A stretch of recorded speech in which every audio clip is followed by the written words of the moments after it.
Hey ho Pop Gengs!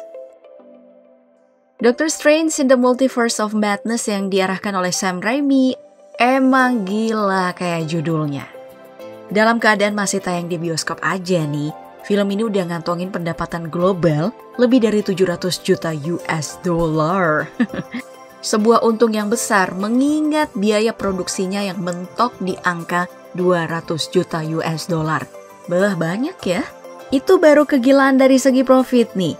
Dalam urusan sinematik sama jalan cerita, masih ada banyak lagi kegilaan yang ditawarkan.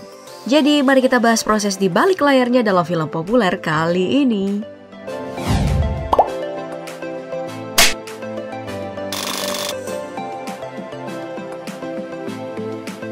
Oke, kalau kamu adalah penonton yang rasain nuansa penuh teror ala film horor selama nonton Multiverse of Madness, itu bukan hanya karena sutradaranya Sam Raimi yang lebih pengalaman ngarahin produk bernuansa gelap ketimbang superhero. Ada kontribusi besar dari narasi yang bikin filmnya jadi kebentuk kayak gitu. Makanya kita harus kenalan dulu nih dengan penulis naskahnya, Michael Waldron, kalau mau ngerti seluruh rangkaian proses di balik layarnya. Nah, Waldron ini adalah veteran dari dunia TV series yang punya andil gede di balik kesuksesan serial Loki, sama animasi pemenang Primetime Emmy Award dalam nominasi Outstanding Animated Program Rick and Morty. Rick and Morty! Ya, bisa dibilang pengalaman di dua serial inilah yang bikin Waldron ini layak jadi penulis di Multiverse of Madness. Ada nuansa kegilaan yang sama di sana. Dan jalan ceritanya emang lumayan berkaitan. Meski kalau mau dibedain ya, dalam Loki konsep multiverse-nya ambil cakupan yang lebih besar soal waktu. Dan di Rick and Morty ada unsur science fiction yang dibutuhin sebagai pengalaman buat nulis cerita Doctor Strange secara logis dan sederhana. Itulah yang bikin film science fiction berdurasi 2 jam lebih ini bisa ditonton dengan nyaman, tanpa harus terganggu oleh detail sains yang membosankan. Cuman itu bukan satu-satunya faktor ya. Selain punya pengalaman, Waldron ini juga cukup telaten. Karena sebelum nulis naskah, dia nonton semua film superhero arahan Sam Raimi dulu. Termasuk 3 saga Spider-Man rilisan 2002 hingga 2007. Jadi bejibun revisi yang dibutuhin karena penulis naskahnya kurang riset, itu sama sekali gak kejadian sama film produksi ini.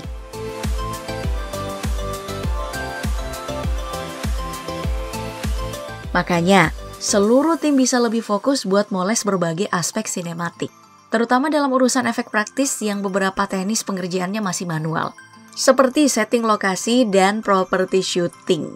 Untuk lokasi aja, pengambilan gambar harus pindah-pindah ke berbagai negara, mulai dari Norwegia, Islandia, Inggris, Kanada, Italia, sampai balik lagi ke Amerika. Lalu di beberapa tempat seperti Inggris, Kanada, dan Amerika. Keliling dunia ya. Para kru dan aktor masih harus datengin sampai belasan lokasi lagi tuh untuk rekam adegan yang porsi tayangnya lumayan dikit. Kedengarannya sih rugi, tapi mau gimana? Namanya juga usaha ya kan? Jadi kamu gak usah heran kalau ada beberapa properti berupa bangunan sementara yang nantinya akan dipoles jadi realitas menggunakan VFX. Itu adalah cara buat menghemat waktu dan energi, supaya gak semua lokasi penting yang jaraknya jauh harus didatengin sama tim produksi. Sama ada alasan lain nih, seperti konsekuensi dari penggunaan efek praktis berupa ledakan.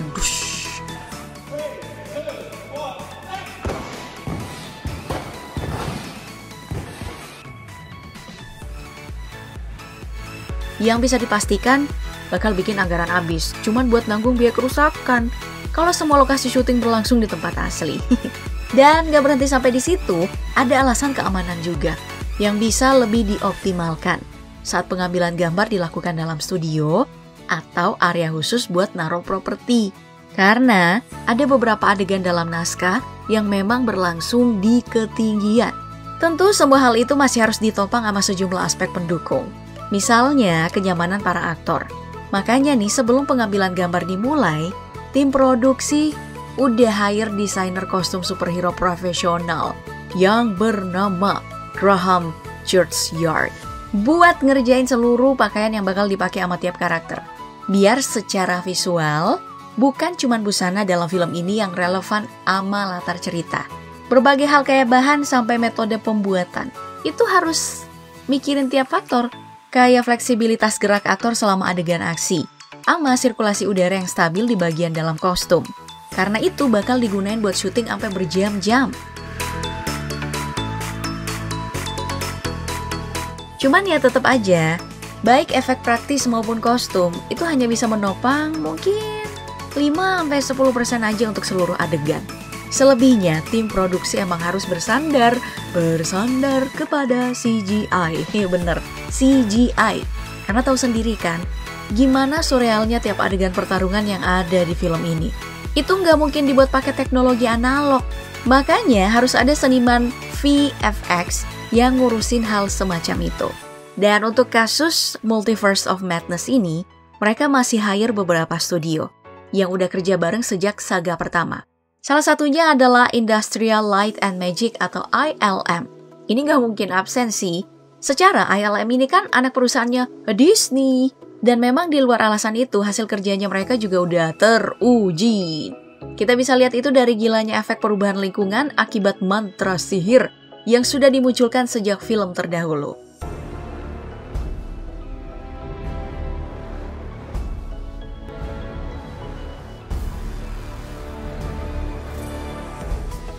Kemudian, selain ILM tadi, ada juga nih studio efek visual legendaris yang bernama Framestore yang kabarnya udah berkarya sejak dekade 80-an. Nah, mereka inilah yang bertanggung jawab sejak saga pertama buat ngerjain berbagai efek yang berhubungan dengan adegan pertarungan atau menampilkan efek mantra dari sihir kecil seperti perisai. Hingga nih yang paling wajib, portal teleportasi yang jadi skill wajib buat seluruh praktisi seni mistis dalam dunia Doctor Strange.